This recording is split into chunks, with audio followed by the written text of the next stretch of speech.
What is an HSA? You've probably heard about it, and you would like to know, can it really help me? How can I use it? What does it really stand for? This presentation is brought to you by Benoy Insurance Services. Alan is a licensed life and health insurance agent in the state of California. I'm also an insurance professional. My focus is on group, individual, and family health plans, Medicare supplement plans, and life and long-term care insurances. One of the most frequently asked questions that I get asked as a Dave Ramsey endorsed local provider is about the HSA. And for good reason. Dave loves to talk about the virtues of HSAs, and frankly, so do I. Is an HSA right for you? Well, I want to help you answer that question and make the decision for yourself. There are one of three answers to that question: yes, no, and maybe at a later date. It's important to note that an HSA health plan is not the same thing as a health savings account. There are two entirely different things, but they can work together very nicely. The first component in the health plan is the HSA compatible health plan. The second component is the HSA savings account. The HSA health plan is a health plan that you buy from an insurance company, and there's a premium associated with the HSA health plan, just like any other type of health plan. The HSA savings account is just that. It is a savings account that you set up at a financial institution, like a local bank. The money you and or your employer, if this is an employer-sponsored HSA plan, deposit into this HSA bank account is to pay for certain health-related expenses. When you go to open a health savings account at your bank, you need to tell them that you want to open an HSA savings account. There's a difference between an HSA savings account and a run-of-the-mill savings account. Here's where some people get a little confused. You must have an HSA compatible health plan to deposit money into the HSA savings account.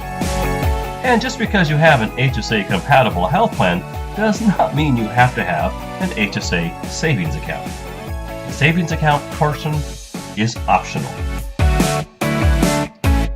A health savings account, or HSA, is a savings account as much like any other savings account, but it has a specific purpose. It is to be used for certain allowable health-related expenses, such as medical, dental, or vision expenses. One of the advantages of an HSA savings account is that the amount you deposit into the HSA is generally income tax deductible, at least for the federal income tax purposes. You'll want to ask your tax professional if an HSA is right for you. Each year, the IRS publishes guidance as to the requirements in order for a health plan to be considered HSA eligible. There are limitations as to how much you can contribute to an HSA savings account each year as well. IRS guidelines must be adhered to. Rule number 1, in order to contribute money into an HSA savings account, you must have an HSA compatible health plan. Not every health plan is HSA compatible. Rule number 2, comply with IRS guidelines. And rule number 3, refer back to rule number 1. So how do you know if a health plan is HSA compatible? If a health plan does not specifically say HSA in the name of the plan, it is probably not an HSA compatible health plan. Generally speaking, HSA compatible health plans are high deductible plans, but just because a health plan has a high deductible does not necessarily mean it's an HSA compatible. That may sound confusing, but just remember, an HSA compatible health plan will have the letters HSA in the name of the plan. Contributing to an HSA savings account without having an HSA compatible health plan is not allowed, nor is it income tax deductible.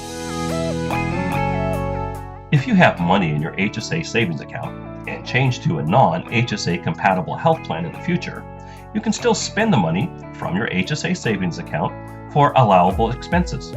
But you cannot deposit money into the HSA savings account if your health plan is not HSA compatible.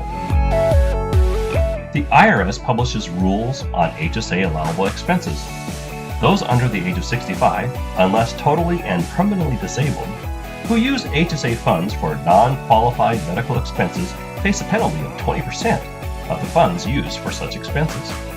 Funds spent for non-qualified purposes are also subject to income tax. A list of qualified and non-qualified expenses are found in the IRS publication 502. There'll be a website link at the end of this video for you to find that easily.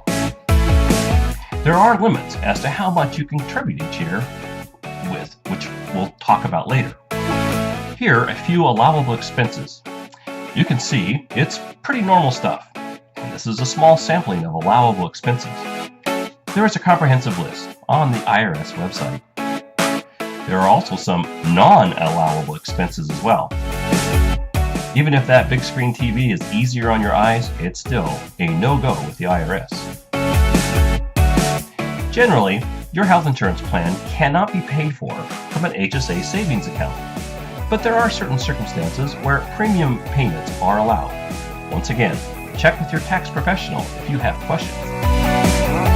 HSA plans can be PPO or HMO plans. It depends on your insurance carrier as to which options they offer. Here's some information that should help you figure out if an HSA is right for you. After all is said and done, HSA plans do have some advantages, but they may not be for everyone. If you are healthy, HSA plans will cover preventative services just like any other health plan. But HSA plans do not cover anything else under the deductible. Office visits and/or prescriptions. The idea behind a health savings account is that you pay your office visits and prescriptions from your HSA savings account or out of your pocket. The health plan covers the money until you reach your deductible, which can be relatively high. If you're eligible for a subsidy through the exchange, like Covered California, you may be better off with a non-HSA plan due to the fact that many silver plans offer better benefits, especially under the deductible than an HSA option. There's another thing. An HSA plan isn't always the least expensive plan. Some high deductible non-HSA, like bronze plans, cover a few office visits per year, as well as some prescription drug coverage before you reach the deductible. The HSA does not. One other consideration: if you contribute the maximum to your tax-advantaged retirement accounts, an HSA may be another place for tax-advantaged savings. Check with your tax advisor to see if this is allowable and if it makes sense. In closing, do the math. See if an HSA plan is worth the tax advantages and a higher deductible. What's covered under preventative? Well, check out the resources.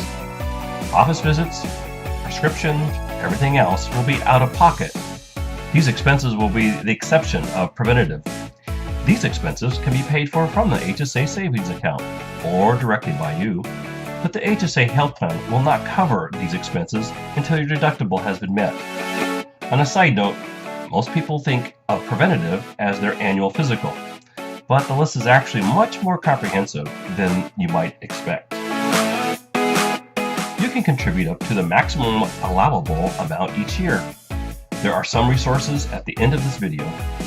The money that is contributed to your HSA account is your money, even if your employer contributed money to your account.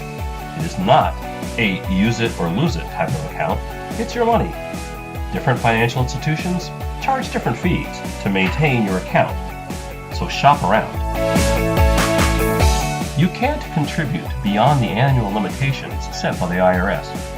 One additional note: you cannot contribute money to an HSA account if you're over 65 years of age, and you can still spend from this account though. Just a reminder, the information contained in this presentation is not intended to provide tax guidance, financial or legal advice. Every person's tax situation is different, so you should always check with your tax or legal professionals before making final decisions. You should always utilize providers that are contracted by your health plan versus non-contracted providers. You'll always pay less, and in most cases much less, if you use contracted providers. which are also referred to as in-network providers. Thanks for being with us today. I hope this answered your questions. Here are some helpful resources which you can also find on our website at benoyinsurance.com. Visit us at benoyinsurance.com, where you can get free quotes and apply online for health insurance 24/7.